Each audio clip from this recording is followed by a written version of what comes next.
How would you like to achieve the first million? And today we have Hite with us, with he's a fractional CFO, but also a property investor. So tell us, Hite, what are the 5 steps to make your first million? Welcome to Unstoppable Podcast with Harry Sardinas, inspiring conversations with influential millionaires, investors, thought leaders, entrepreneurs who are making a massive difference with their innovative products and services, and sharing the challenges and wisdom of how they sold their first million. Absolutely. So for me, the first thing that I needed to do was find something that I was interested in that added values to others that I could make money at. So once I started really digging in on figuring out what am I going to do, I didn't start out as a real estate investor or a CFO. I started out by just doing general accounting work. And then once I figured out what I wanted to do and marry up business and finance, then I become racehorse focused. So that was the next step. One of the things that with my clients and other entrepreneurs that I talk to, they get a lot of shiny object syndrome. So they'll go from one business or one opportunity to another rather than really diving in and staying focused on what they're good at and what they initially fell in love with doing business for. Tell me about it. Very powerful what you just shared. Yeah. Happen And a then lot. Yeah. it does. And I think it's really easy to get discouraged in business and say, okay, well, I know how to do this real estate thing, but maybe I'll go over here and do Bitcoin, or I'll go do this. And diversification's great, If you know but what you're doing, tell me yeah, about being there. If I tell you a story, I will depress you. Let's don't go there. right. But just kind of staying in the game that you started out playing until you really get to that $1 million mark or what you consider success. And then once you're on that journey and you're staying focused, then it's about spending less money than you make. It's really easy to, get into a better lifestyle or invest in other things in your business. And then you wind up spending more money than you have, which puts a lot of entrepreneurs in serious trouble because they have no cash flow. And then once any type of event happens, they're in trouble. So 100%. yeah. So those are some of the key things. And then once you get that stabilized, kind of a foundation, then it's time to invest in systems and processes so that you as the strategy person, as the thought leader, can step away and do more of that. Yep. And then as your business grows and all of these things are in place, then it's time to take those profits and invest in assets to grow your net worth and to try to make some money while you're sleeping. 100%. Hidra, I think that people out there, I was reading some statistics, and it's like 70% of the players, NFL players here in United States, they get they end up broke, and despite that they go pay millions to do the job, and the entrepreneurs also. In this podcast, a lot of people make millions, lose it. A lot of people talk about how to deal with failure. Nobody talks about how to deal with success. But and this is when you come to play, because we might think, oh, I mean, at the beginning, you want to be an entrepreneur, you want to become a millionaire, you want to make the first million, you want to make million. But after you make that million, you didn't know that the second part of the equation is coming. It's how to keep it. And again, exactly what you described. You start to see shiny objects. Number one, you think that you're the big deal. This was me, yeah. All these several, my first property business, we managed to sell over 5 million. I'm based in London. And then I'm thinking of the big deal, that I know everything, you see? And I did open an English school, and I opened that we were offering career advice services. Those businesses that were going good, you see, and I thought that was a big deal. All those businesses were running autopilot. I'm making money when I'm staying in my house, and I thought I knew it all. And then I opened a restaurant. I lost 2 years of my life and 200,000 pounds, and my other business almost collapsed. Exactly what you described, the shiny object, and I didn't know something that I can share with you now, right? Because in business, and this is the question that I'm about to ask you, we think as an entrepreneur that we having a business making money. Okay, let's take all this money, reinvest in the business. The business make more money. They take all this money, they reinvest in the business rather than find a fractional CFO like you that will say, hold on 1 second, you making money? Well, let's take this money, let's buy some real estate, and from that rent that the real estate is producing, you invest in marketing, invest in sales, in case that the market change, that COVID come, that something happen, you have, and your business is not around anymore, if technology change, your business not around anymore, you have assets that can keep you alive.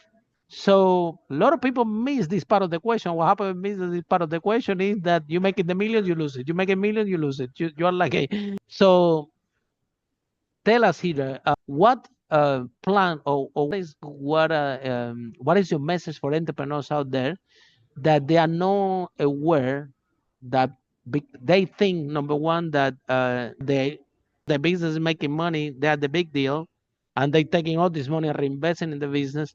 Can you share with us if you how that of the risk that they're taking? Yeah, so a couple of things whenever I think about reinvesting in business. I love systems and processes and putting things into place, especially if it's tied to a business plan that's going to help you grow, right? But are you taking the time to step back and say, okay, the water level, the clients that are coming in, the money I'm making is up here, right? What do I not see that's below that? Do we have government regulations that are coming in that are going to change things like Airbnb, for example? A lot of Absolutely, yeah. folks bought rental property, thought they were going to use it as Airbnb, and a lot of local governments have said, no, I don't think so. Yeah, So things and the like that, regulation changed. People bought the properties. They say start to do Airbnb, and now a lot changed. You cannot do any Airbnb anymore. Now everybody's stuck with the properties. right? Hmm. So, like, are you looking at the whole picture of your business? Are you looking to say, okay, here's my competitors that are coming around me? Here are the things like Amazon, for example. How's that going to impact storefronts? So all of those things play in to what your outcome looks like. And I think if you're not talking to other entrepreneurs, if you're not working with a business coach or a fractional CFO, somebody who can help you kind of gatekeep the money from going out the back door of your business and really look at what's going on in the market around you, it's really easy to get caught up and do exactly what you're talking about of losing that money or investing it in the wrong things. Over So 30% of the lottery winners also lose it.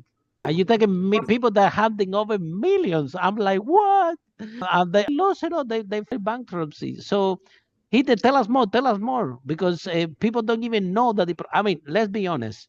To have this problem, you have to be able to make your first million first. Yeah. The problem is that when you make your first million, not too many people feel so sorry about you.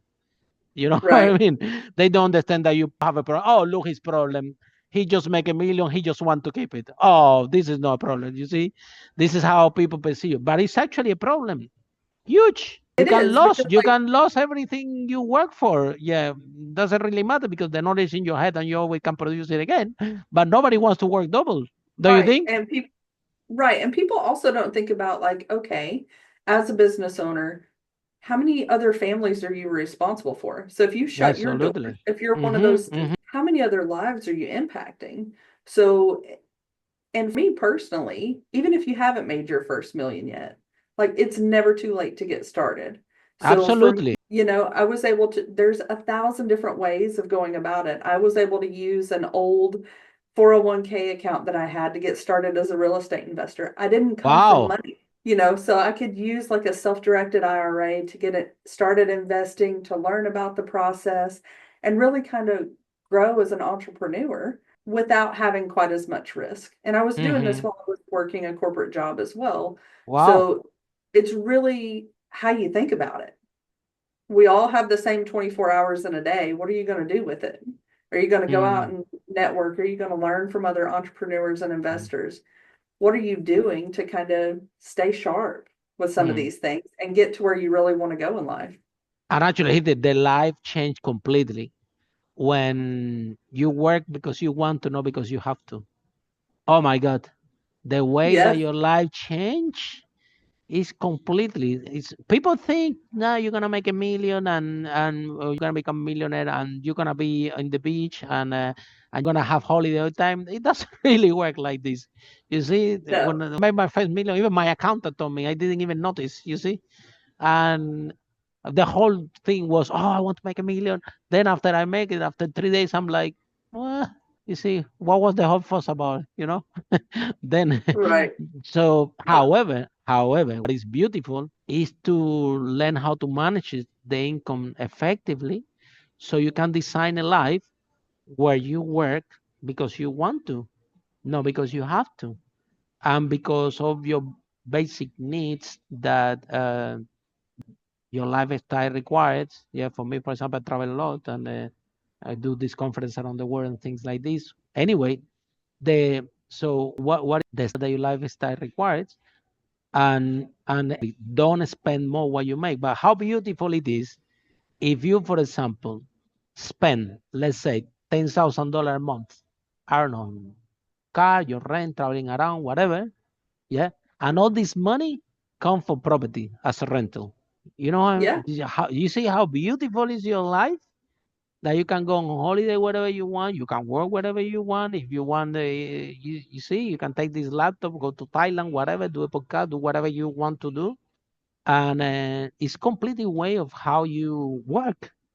Uh, your purpose is not going to go away. People think that, well, after I send my million, what am I going to do? I'm lost. And that's the other thing he did. The input, because somebody came and say, the guy, they're offering millions. One told me a story.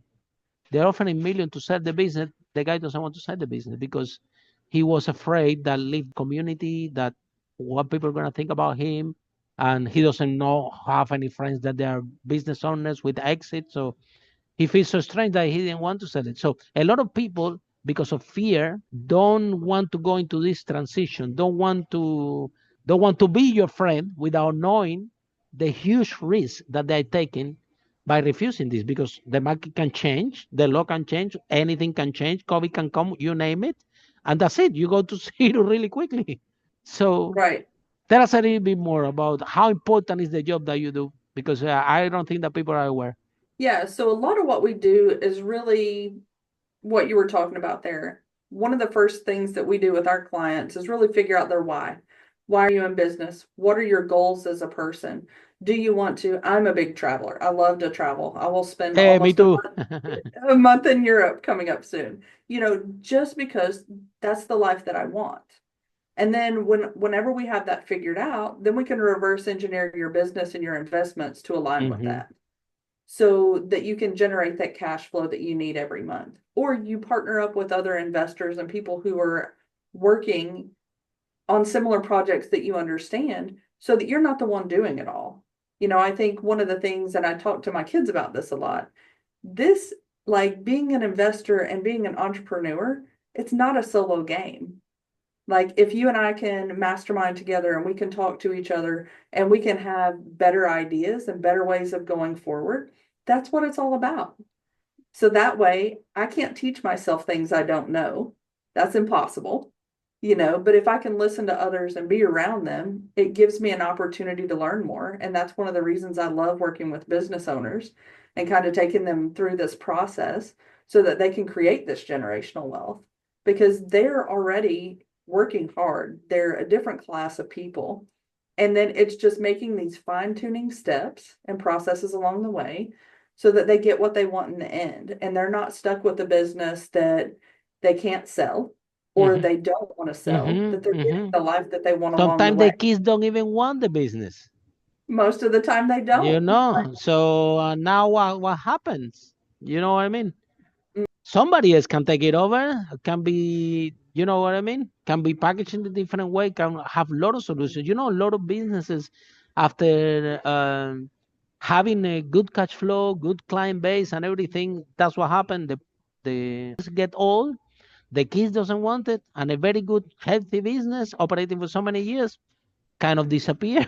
Or they buy it really cheap. I know people that buy that literally that's what they do as a business. They look for this type of business, they buy them really cheap, and they make a ton of money out of this because the people, the owners want to get out, the kids doesn't want it, and rather than close the business, well, at least get something for it, which is sad, because the life work of the people. However, go ahead. No, I think a lot of times if people don't have a plan, Mm-hmm. then they miss that window. So like if you're going to exit your business, I think it's crucial to exit when you're at the peak of the market, right? You don't Mm-hmm. want to wait until you're Mm-hmm. 70 and you're like, 100%. we're out with this. You really want to be talking to folks and try to exit at the peak if your kids don't want it, or if it's something that you're not going to do as an employee-owned business or something along that nature. So it's just finding that sweet spot that aligns with your life and the market and trying to make the most successful exit that you can. And this is what it makes financial sense. Because the Correct. problem that we have out there, I mean, we all have it, is that they don't teach financial literacy in the school.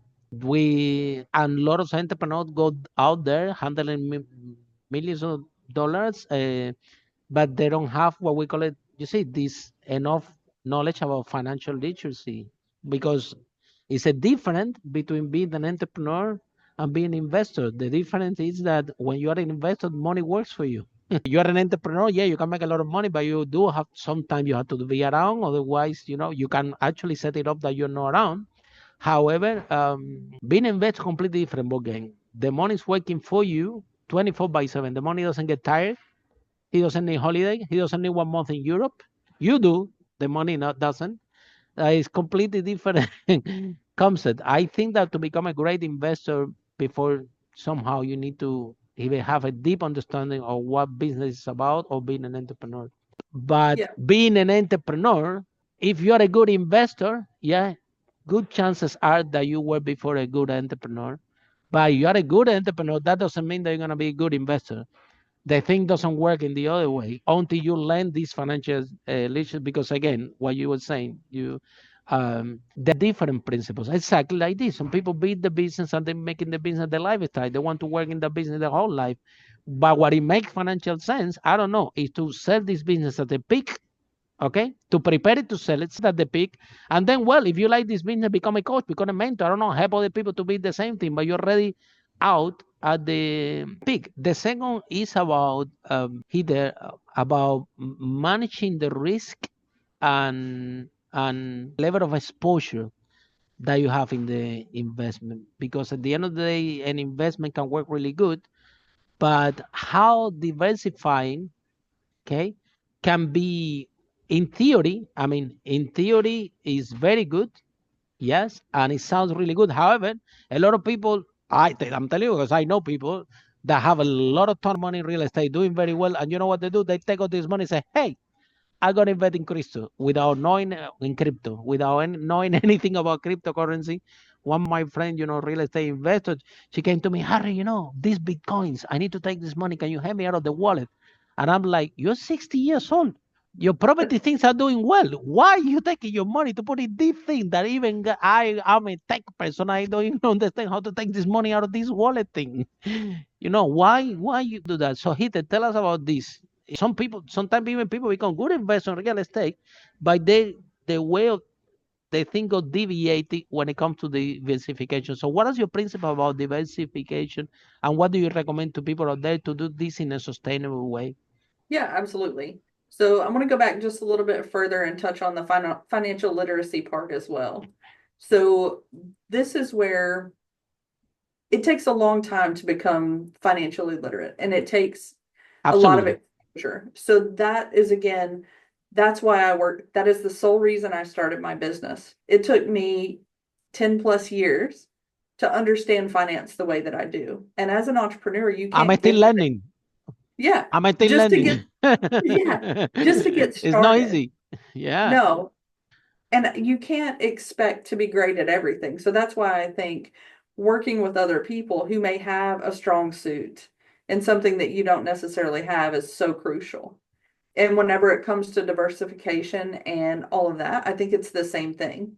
So, investing in particular, if I'm going to invest in an apartment deal, especially as a general partner or even as a limited partner, I consider that you're almost married to those people in that deal for that time at a minimum. So I really want to get to know those people. Have they successfully exited a deal? Do they know the full cycle of the process? What's their track record look like? What do their values and their morals look like? Because at the end of the day, if things go bad, when they go bad, that's how they're going to handle them. So I really try to look at it from that lens to start with. And then if I'm going to diversify into something like you mentioned, Bitcoin, for example, is it something that I'm fascinated by that I could watch 1,000 YouTube videos on That I understand. and I understand? Or is it not? Nothing wrong with Bitcoin. For me, I'm an engineer. I'm still finding it very difficult to understand. But right. That's like the stock market. I don't really play much in the stock market because I don't really understand the way it moves. So if I understand real estate, maybe I need to invest in a different class of real estate. absolutely, Maybe I need to be a 100%. personal, private money lender, or I need to look at other opportunities that are not quite so labor intensive. But it's something I love your answer. I love this answer. Yeah. Yeah, very good because yeah. I think Heather, 100% agree with you. For example, if real estate is something that you're passionate, I love real estate. Like I said, my first business in real estate, we sold over 5 million. I'm a big fan of real estate. Yeah.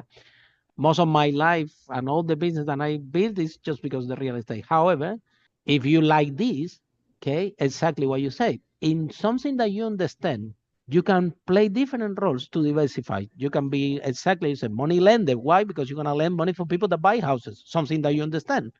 You can become, I don't know, estate agent. You like, I don't know, you show the houses, you make a little bit of commission, you drive around your car.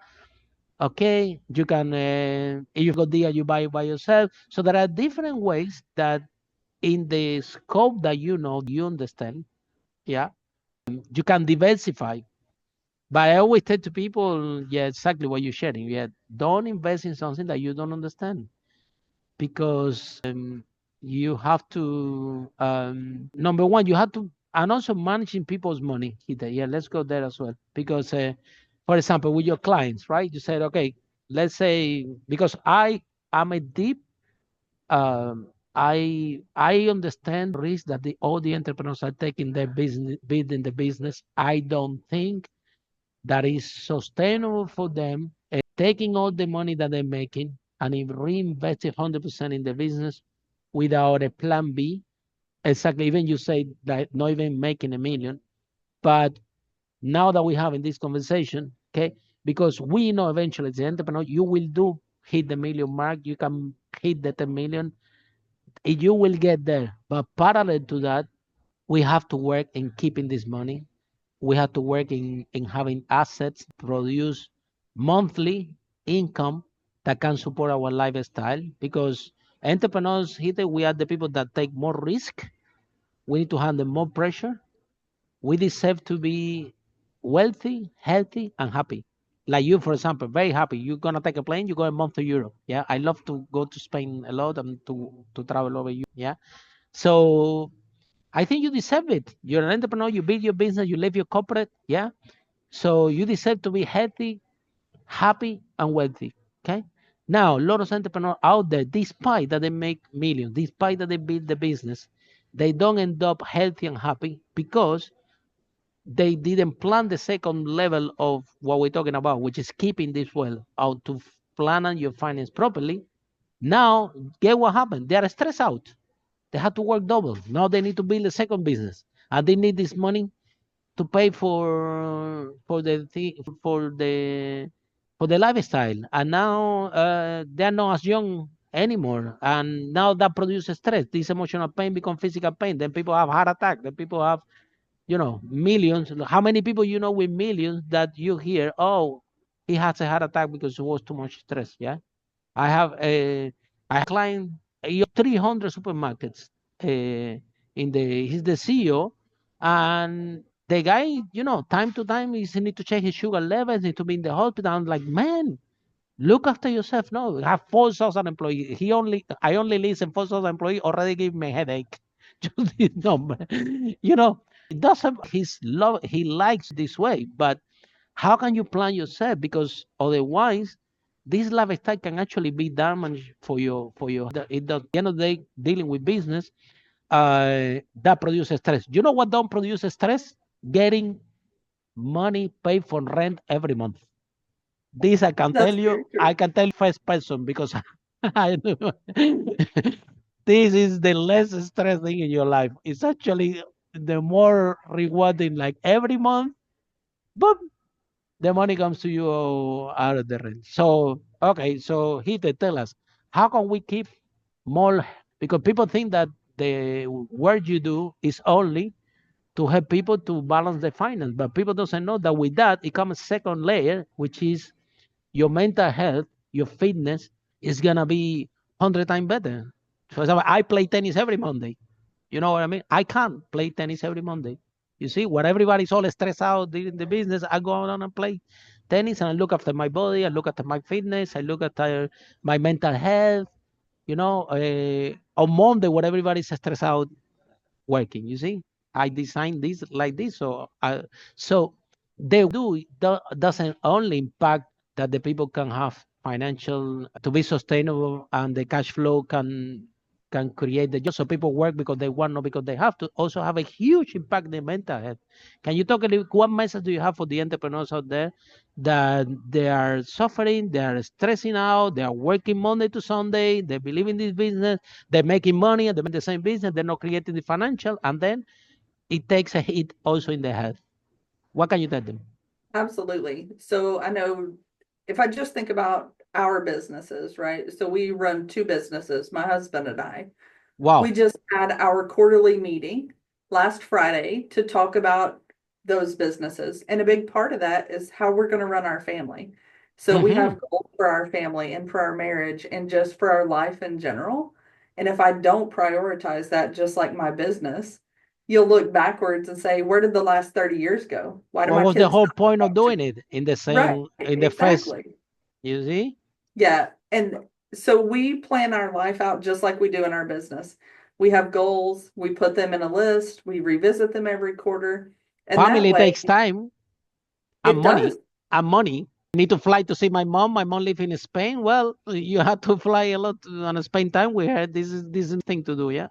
Exactly. But if you plan that out ahead, you know, okay, I need Mhm. to make this much in rent or out of my business as an owner's draw in order to make those things happen. Because it's Right. important to So, spend time with your mom. It's important to have time with. It's not about time with the kids. It has to be meaningful, and it's expensive. Face it. Because if you're right. with your kids, you're not working. Right. And if you are working while you're with your kids, I don't know about Oh anybody no, else, but my kids, if I'm answering emails whenever we could be doing something else, they're not happy. So, absolutely. yeah, They so just they being present is huge. And one of the things that I like working with clients on is really digging into what's profitable in their business. They usually have 2 to 3 products or services that are actually profitable. And then they have a lot of other things that they're that is doing just that noise. generate a lot of churn, but they're not really what's making money in their business. So it's identifying those things so they can stop this other noise and really increase their profitability along the way so that they can take that time to go to the gym. I love the playing Hundred tennis percent. thing. My husband and I play on Fridays instead of Mondays, but that sort of stuff is what I think makes an entrepreneur worth it. You know, I worked in a company, wonderful accounting firm, worked there for a long time, but you get so burnt out because you don't get those opportunities to have that freedom of time. And that's, money is great, but that time freedom is what really matters to me. It's, can I go do the things I need to do? Can I take calls while, if I go spend time in Europe, can I take a couple of appointments and it not matter because I enjoy the work I'm doing and still get the life that I'm looking for? 100%. And then a good role model for your kids also, because the kids are what you do. If they find you all stressed out all the time and working all the time and doing the business, then the kids gonna say, "What's the point to have a business?" My mom was always stressed out, never paying attention to me. I better find a job, right? Which is we get very wrong message to them, right? So, but if they can see, you see, look, the new president come, United States, Donald Trump. You can see, regardless of your political views, these kids, they are all raised in an entrepreneur family. All of them, they know about they know the whole dynamic of the business. Know what is a client, they know what is an investment, they know what is this or what. beautiful place to be a kid. Whether other parents are saying I'm tired because of my job, or we only can go 1 week holiday, or where there is enough money for candy, or you cannot have a toy. Whether most of the population grow in these environments. Now these kids, I think that they're very lucky that they been growing in a family where everybody knows what is business, what is tax, what is a customer, what wealth means. I think that for it's a role model for parents, right? That they have kids in the environment. If at the end the kids want to be an entrepreneur or not, that's their choice, absolutely. But wow, at least they know that they have the chance that if they want, they can design their own life, and they have a role model in the parents to do. So even if you don't do it for yourself, do it for your kids. Because I bet that your kids love to go on holiday 1 month in Spain. Yeah. There you go. You see. So when they grow up, they're not gonna. When your kids grow up and they go and they job and they tell that you only have 1 week holiday, they're gonna say, "What? What are you Right. talking about? I'm used to 1 month with my mom. No way, I'm quitting." They're gonna last very little in the job. This I can tell you. Well, and it's how you think about things, right? So being in that environment, as somebody, I didn't grow up in that environment. I grew up in an Neither do environment I. where, Yeah, I find it back. you get a Yeah, job, you go to work, absolutely. but it's like how being around entrepreneurs and having these conversations, it's like it really makes you think about it differently. Like, am I really trading my time for money in the right way? There you Because go. everybody's making a trade. So Mm. how are we going to trade? Is it a valuable trade for me? And what am I going to get out in the end? Even for me, like my mom and my I mean, they love me, but they are teachers, so everything I'm hearing since I'm a kid, you need to go to university, you need to study. Yeah, so I went to university, I studied, I got a degree a chemical engineer, I gave them the diploma. I never worked as a chemical engineer in my life. Made them really happy, but it never worked for me, the engineering thing that I studied. So I think that being to I mean, be so lucky that somehow we found that this path, because I was not even aware that this existed. Yeah, for me it was by accident. By accident, no. So in London, they pay me 5.75 per hour. I was working in the bartender in London, and then my income is coming, my pay slip, and then I'm checking. Okay, making £1,000. This electricity, no. This bill is transport, this bill is food, this bill is this. And like 60% of my house salary was rent. 67. I'm like, if I don't solve this rent thing problem, I'm done. I'm spending more than I was making. This is never gonna work. My engineering mind at least helped me to realize that this and the property business, guess what happened? I didn't pay rent anymore. You There you see, go. the tenants pay the rent, so now the whole liability become an asset. And then I solve it for me, and then I solve it for other people. But it was out of necessity, by accident. We can tell it. It was not that out of survival. I thought this is how I became an entrepreneur. But I want to speak about you here because you came from corporate. Okay, so there are a lot of people working in corporate America or corporate all over the world that they are sick and tired of the job. They are handling a lot of stress. But again, because they have safety, because these jobs get paid a salary, and they have the big house, and maybe they have the big car and everything. They prefer to cope with this stress, with this anxiety, with the 4 weeks holiday. And that would be traumatic for me. But anyway, let's leave it there. They, so, but they prefer, because they don't want to do the step that you did. Like, okay, you did well in corporate, but you know what? You decide, look, this is not my life. I want to become a different role model for my kids, and I think that I can do better.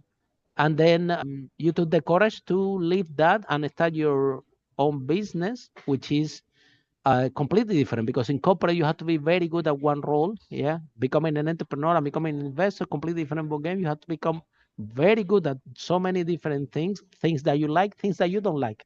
Because in a job, in your corporate job, at least you said, okay, this is not my job, and you only do what you like in your role. But when you're in business, when you do it daily, you need to do it either you like it or not, and you have to do a lot of things if you like it or not. So, where do you find courage to take this big risk, especially having kids, to, okay, I'm going to live my safe and comfortable life to go into the unpredictable and risky journey of an entrepreneur? Where do you find the courage to do that? And what Well, message do you have for people in corporate that they will never find the courage? The problem that people that never find this courage, one day they're going to arrive to the office, they're going to say, you're fired.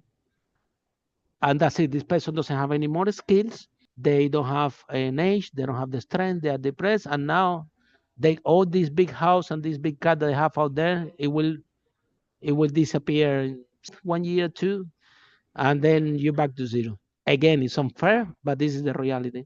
So what message do you have for these people? that's a great question. So for me, whenever I think about leaving my corporate role, I talk about taking off the golden handcuffs, right? So nice, cushy, six-figure salary, going in. I didn't hate my job. It was stressful. I was part of the team that would help whenever we decided we were going to reduce the team sizes. So I knew all about that. I'd worked in the tech space for a long time as an accountant, so I was very familiar with kind of the cyclical nature.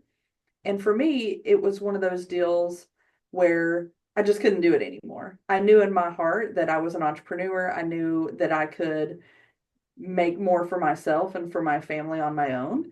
I just had to get the courage up to turn in my notice and go for it. What So I gave you the started last push? Do you read the book? Your husband told you? Your kids complain? Where did you get the last? That's it. I'm going for it. What happened? So what happened for me was there was going to be another reduction in force. So we were going to go through this long, drawn out budget process, super stressful, lots of hours. And then I knew at the end of that process that the team I started with was not going to be the team that I was with anymore. I already knew that. And as part of that, you never know when your name is going to be on the list. I just could not continue to make that level of an investment Absolutely. with that being the outcome that usually comes for a lot of folks, whether it's, hey, we're going to restructure, whatever it is. And usually it's that middle management. So I was a senior manager. That's the level where you make quite a bit of money. They know that there's a level below you that they can lean on and kind of get to do part of your role, and they can lean on the level above you to do the other part. So it's really easy for them to say, okay, we're going to cut this cost here in the middle. And I knew that, and anybody who's been in a corporate environment for very long will see this cycle again and again and again, because they're there to make money, right? And no fault to them, but that's just the way it works. So for me, I couldn't continue to go through that. And it was something that I just wasn't interested in anymore. I knew I'd been around entrepreneurs enough. I'd started doing a little bit of entrepreneurship on the side. I was working my real estate business as well. So like we all have the same 24 hours in a day. It's just, what are you going to do with it? So that time in the evening after the kids go to bed, are you going to watch TV or are you going to learn something new? And I'd really been focusing a lot of my time and energy on growing my real estate business. So I was getting some of that cash flow that really allowed me to say, you know what, I'm not doing this. I'm not going to Wow. continue down this path. I'm going to do something different. Wow, but this, I love the way you did it, because you see, when you plan, okay, this is how my real estate business, I did it in, I was a room service in the Hilton in London, and in the lift of the room service, in the lift Hilton is where I built my real estate business. You see, when we have an order for something, I'm thinking, okay, high floor, high floor. So then I take the lift, nobody's in the lift, and then I'm taking the BlackBerry, and then I'm renting the rooms, renting the properties in the space of the lift. But guess what happened? One day my business was making way more money than they were paying me at the Hilton back in the day as a room service, and that's it. 17 years ago, I handed my notice and never looked back. I But love it. but I didn't say quit. I'm gonna start a business. Exactly as you did. Parallel, having your corporate job, and probably would be a very good idea for if somebody is struggling in corporate, and they feel like you feel, right? To have a chat with you to see, okay, what vehicles they are available, so they gradually can start to build their own portfolio, to have some income, monthly income, from real estate, from some vehicles. Some of them have 401k, some of them have already money there that they're not even touching it. So they can design out, and it's there. Meaning, when if one day if one day you don't like it, if one day they change your boss and they bring a new one that you hate, you have a plan B already in place working.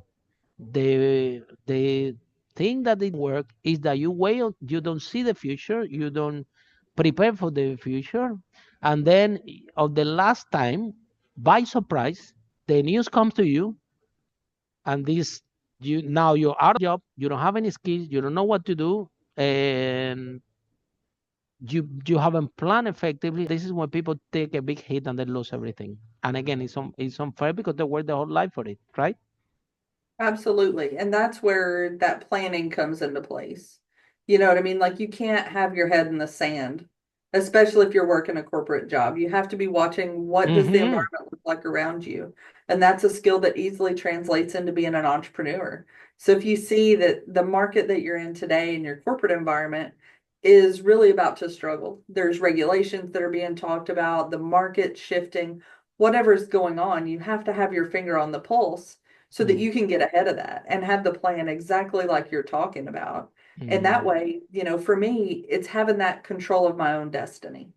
So I could Absolutely. decide, even if it's not real estate or some other thing, Whatever maybe vehicle. you want to own a Yeah. storefront, maybe whatever somebody's dream is or something they find interesting is great, but at least you have a plan.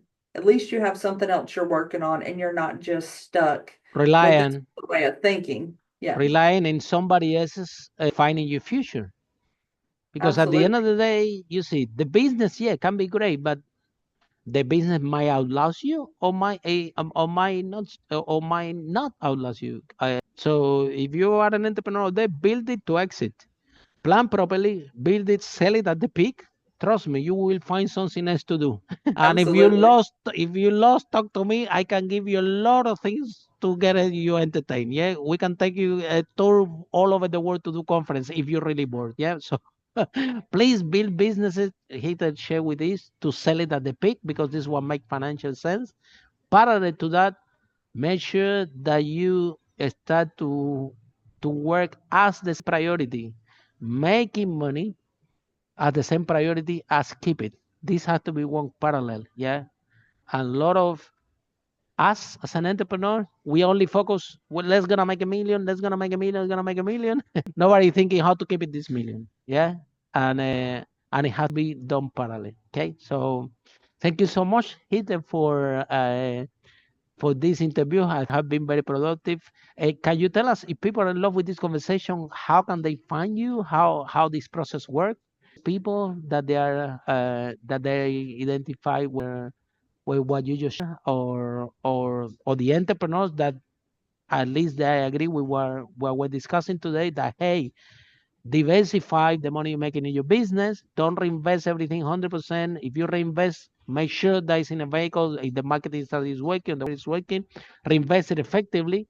But parallel to that, trying to find another way, asset could be property, could be something else that can give you regular income in case that something happen because you are in business, and in the same the corporate job, it might not last forever.